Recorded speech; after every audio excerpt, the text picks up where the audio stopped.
They were at McDonald's because they dropped another collab meal. This time it is with WNBA player Angel Reese, and it is a quarter pounder with cheese meal. Now, the thing that makes this different from your ordinary quarter pounder with cheese meal is that it supposedly comes with a new barbecue sauce, a different barbecue sauce. I like when McDonald's does meals where it's like their order or it is a collab where they have something specific. So right from jump, that is a W for me. They also have some new items. Well, they're not new. They brought them back. My apologies. They brought back the Shamrock Shake and the Shamrock McFlurry. I got the mini. Before we start the video, I'm going to chuck that into the freezer just so it doesn't melt. I want to eat my dessert at the end. With a little bit of class, we can save that for the end. And then we have the McCafe pie, the strawberries and cream pie. It's been out for a little while, but I haven't gotten one since because I don't go to McDonald's unless there's something new these days.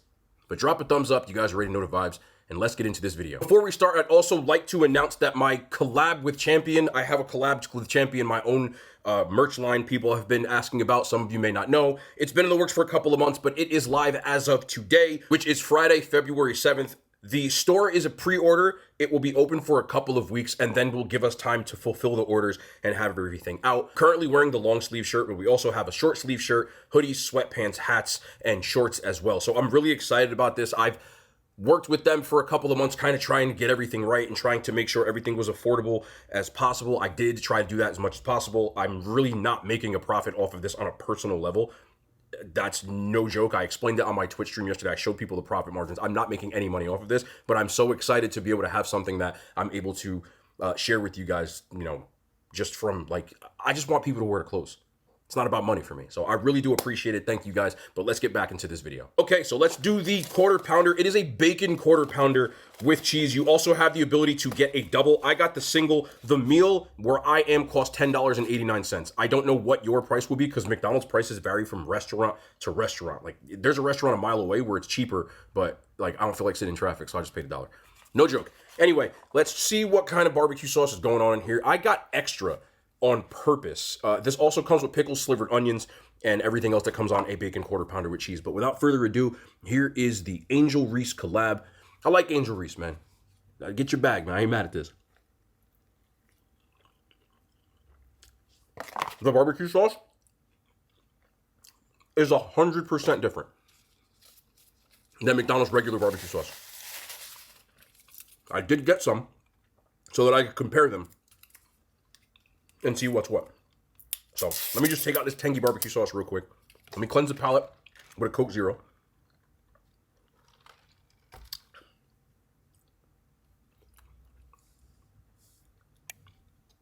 That one's got a little bit more of a tanginess to it and a lot more of a kick to it. I like the barbecue sauce.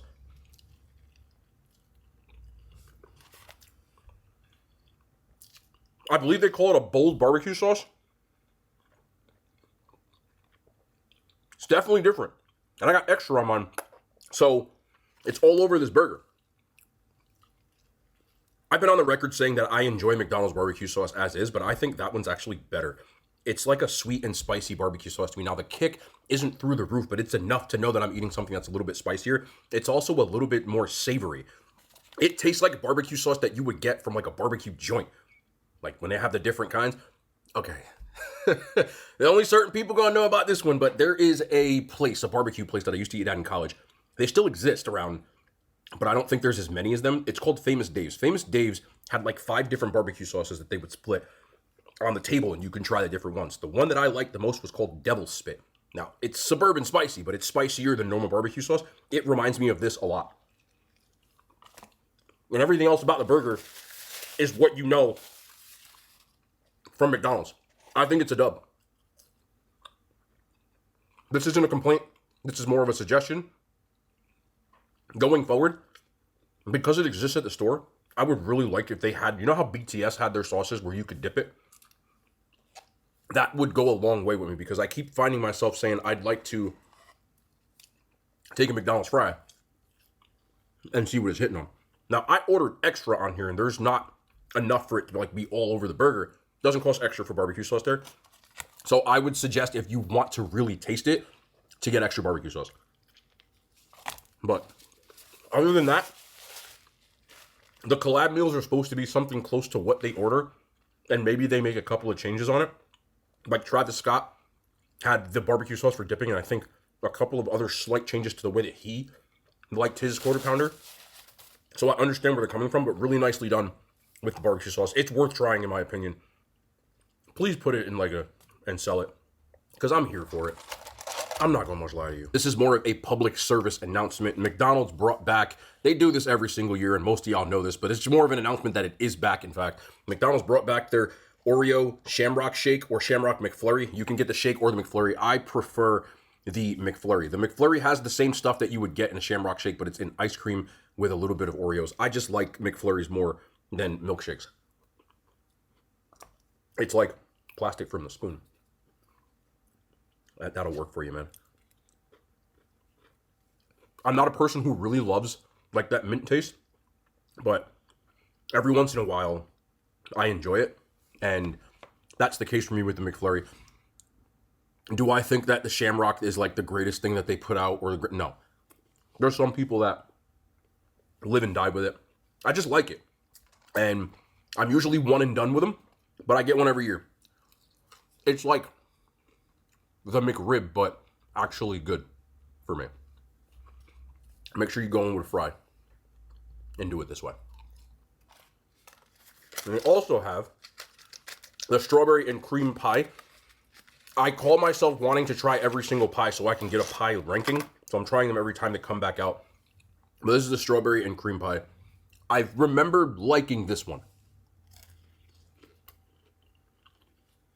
I do like this one. I think strawberry is just like one of the best flavors of most things when you have this kind of stuff. Just like a Pop-Tart, toaster strudel, all that stuff. But you know, here, let's just do it this way.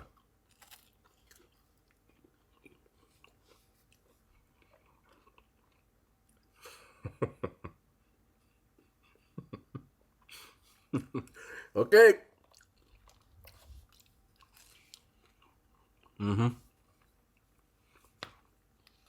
If you've never tried it, I have tried it before. Some of you might be suggesting this already. Give the apple pie McFlurry a shot. Now, some places will mix it up for you, but most won't. But just order an apple pie and either get a vanilla shake or an Oreo McFlurry or something. Take the pie, put it in there, and crunch it up. It is one of the best things you can do at McDonald's as far as like a menu hack. But this is up there for me in pies. One of my favorite, but not my favorite. My favorite still is, off the top of my head, the holiday one that just came out. To wrap up what I was saying about this, again, it's a quarter pounder meal with cheese. It's not reinventing the wheel. There's nothing about it other than the barbecue sauce that is different from a regular quarter pounder, bacon quarter pounder with cheese meal. But I like the barbecue sauce, and I wish that they would bottle it. I didn't even use the hot mustard today, but I did eat the pie. The Super Bowl coming up. A lot of times when I talk about football, people like to ask me about my experiences as an athlete. Now, I never played professionally, but I did play in college. And championship weeks, I don't know if there's anyone else out there who's gotten to play in at least college or whatever, like a championship game where you're at a neutral site and you're at a different location and there's things you have to do around the game type of thing. If you have, let me know your experiences on it, but I'm going to give you mine. One of the things that like people may not understand about the Super Bowl, or in my case in college, I played in a national championship. It was at a neutral site and we were there all week. It's not different from the NFL. There are some differences. One, I had to take my finals. The championship back then was during finals week. So most of our fan base, like the students, took their finals the week of, and the game was on a Friday night. So they still took their finals normally. The athletes had to take their finals the week before. So we had to go to each of our professors and take the final, sitting next to the professor, you know, as they're sitting there grading papers and stuff like that. And they graded almost like right on the spot in a lot of them. And it was kind of awkward because some people knew that they were like failed classes before they got there. But the crazy thing about the Super Bowl, and even on my level, obviously not to the crazy scale of the Super Bowl, it was a lot of similarities. So there's so many distractions throughout the week that you wouldn't think about from our perspective. Like, imagine having to play in a Super Bowl, but you have so many obligations through the week. Marshawn Lynch was the one that had that whole "I'm just there so I won't get fined" thing. So that was a thing because you're obligated to speak to the media during the week. Even on my level, there was a time where more or less we all sit in like a hotel. And now in the NFLs, it's obviously a lot bigger, but you sit in a hotel and you're at a table and reporters will go from table to table asking questions, and you're obligated to sit there for about an hour and you have to answer questions. You don't have a choice. So Marshawn did the whole "I'm not there, so I'm not going to get fined" thing, but usually that's towards the beginning of the week. I'm sure you guys have seen footage now where they're talking to like Barkley and Jalen Hurts and some of these other guys sitting at those tables. That's the press day, but you still have to practice throughout all that stuff. So there's so many distractions that they don't say. Your practices, for the most part, on our level, we had one that was open to the media, but the other ones weren't. So you're almost practicing with distractions. We had things that we had to do as a team, one of which was we had to go bowling on like Wednesday, 2 days before the game, and the other team is literally like next to us, and we're bowling.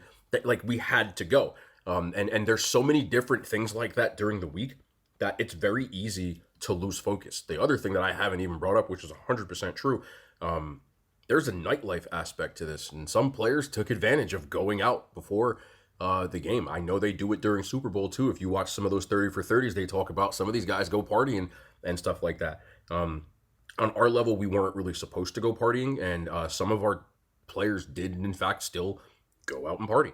It was more the ones that didn't play, if I'm being real. Like, most of the starters were locked in, but it was so tough to stay focused with all of this stuff going on. There's a pep rally the night before a game they don't tell you about. This is the college versus the NFL thing. But there's so many different things that by the time game day gets there, you're so mentally exhausted because your workload as an athlete, it's not 100% focused on football because of all the other stuff around a championship game. There's just so many things that you have to deal with on the outside that my head was spinning the night before the game. And I remember the night before just kind of like saying, okay, you have to lock in. And I turned off all my phones, my social media, and everything. And I didn't talk to anybody. Outside of, my parents were in town. They wanted to obviously like what, and I didn't talk to anybody. And we still lost, but it don't matter. My whole thing is that, there's a lot of distractions or things you don't know about leading up to a game. And I empathize with these guys having to do it right now. It's for your first time there. It's a lot tougher than like your 10th time there. I mean, no one's really been to 10 Super Bowls, but a guy like Mahomes, guys like Kelsey, Brady going back, a lot of those guys, like, this is old hat to them and they don't really care. But some of these guys that have never been to the big game before, it's going to be a lot more distracting for them to lock in. But it's really tough. And the other thing that I can tell you that I want to talk about beforehand is losing the game sucks. Imagine this. So this is like, people talk about the Super Bowl champions and nobody really remembers the losers. I'm fortunate enough, I'm saying unfortunate really, that I played in a national championship game. We lost. We lost a heartbreaker. We lost a close game. It was basically a sack fumble. It doesn't matter. The whole thing was, there's the worst feeling in the world is when you know the game is over, but the clock is still running. They had the ball with about a minute left and they kneeled on it, twice to kind of run the clock out. And one thing that will be forever etched into my mind is when the clock reaches 0, there's confetti and fireworks like going off all over the place. And you as the loser have to make your way off the field through mobs of players running onto the field, coaches running onto the field, reporters running onto the field, confetti, fireworks and confetti simultaneously. And in our case, their fans actually were running on the field too. And everybody reacts to that differently. But it's an awful feeling to see confetti with the other team's colors on it. And you're just like, everything you worked for kind of just goes up in smoke and you kind of, all right, you got to hold this L. Some people will stay on the field and watch the other team celebrate, like a motivation tactic. I was one of those. Some people will go right to the locker room. They don't want to talk to anybody because they don't want to lash out at anyone. Some people say, oh, lose with class. I understand the emotional aspect of losing and how bad it feels. It's where you almost can't control your emotions because football's an emotional sport and you do need time to cool down after the game. That's how Richard Sherman got caught up because they shoved the microphone in his face and he's competing and talking trash and screaming and he's still on that emotional high. And they threw the microphone in his face, and that's where that infamous, Crabtree best player in the game speech came from. I can empathize with that. It's not easy to be composed right after a game when you win or lose because you're still on that competing mode. Some of y'all yell at people playing 2K in the same matter, but you don't really mean it like that. But it's tough because you're in that mode. But I just wanted to talk about that kind of stuff just from like behind the scenes type of footage and not footage, but thoughts about like how those types of games go. But it's still really exciting, and no matter what, as a professional athlete or even as a college athlete, you're gonna look back when it's all said and done and be like, at least you got to take that in, to enjoy that whole thing. Because not everybody gets to do that. You know, it's the pinnacle of, in football, the Super Bowl is the pinnacle of the profession as a team. So no matter what, you'll never, once it's all said and done, you'll feel like you can't take that away from somebody. But I just want to talk about that, man. Shout out to Angel Reese, W, happy for her. Eat your bag, and the barbecue sauce is awesome. We'll be back tomorrow. More content, man. The hand signs, they made it to YouTube.